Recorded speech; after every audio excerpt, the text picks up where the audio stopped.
Alright, July 5th, 2020. Update on the garden. If you remember my earlier video, taking those milk cartons and transplanting the lettuce. Got a whole season of lettuce, the red sale, and the green.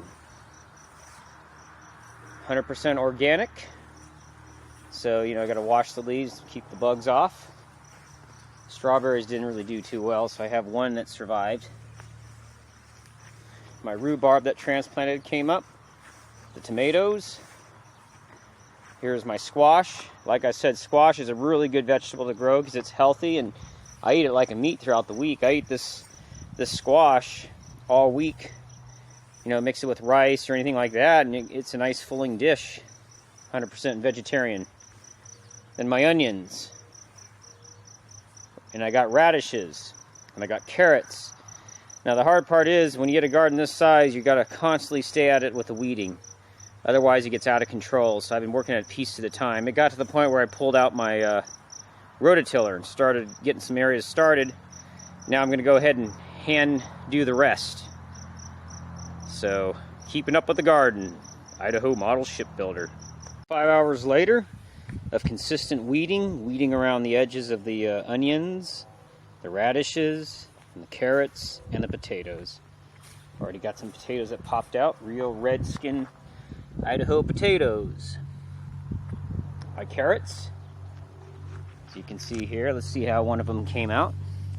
They probably still need to grow. They're not big enough yet, but we can pull one out, see what they've turned out. Yeah, they probably need a little more time.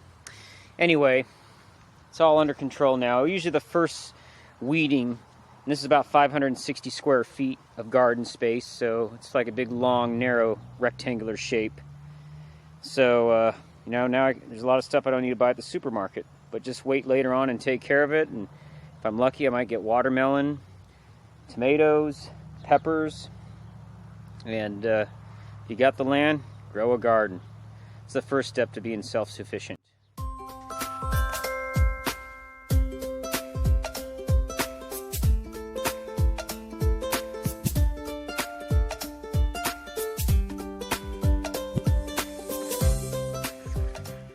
Pond cleaning tips by Idaho model shipbuilder. People wonder how I maintain a pond, keeping it crystal clear. It's a lot easier when you don't have fish, because I kind of cheat it and do it in a really cheap way. I just use 1 gallon of bleach. I basically take that bleach and go around the whole diameter of the pond. Do it once a week. For instance, say the average cost of a bleach, you can get it as cheap as a dollar store for $1. But let's say $2 I get this bleach. So I do it once a week. So it's around $8 to $10 a month to keep this pond clean. And then electricity to run that pump is about $10 a month on my electric bill. So to maintain a pond like this cheap, and like I said, this pond is approximately 24,000 gallons. It's got approximately a 27-foot diameter, so I went off and Googled and looked up and did the parameters of the formula to estimate the gallons. But this pond is big enough, it's like a giant swimming pool. It's 6 feet deep in the middle, and doing it keeps it clean, easy, cheap way to maintain a pond. Now, if you do decide to get fish, there is a cleaner that you can buy, but it's extremely expensive, and that's probably why you wonder why I don't have fish.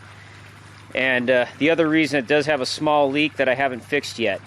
So that's why I didn't bother having fish on the pond. So meanwhile, it's just my model boat and my waterfront right off my porch, where I can drink my coffee and look at the water, sail a model boat or two, and continuing to work around this little model boat land. Ahoy there, Idaho model shipbuilder.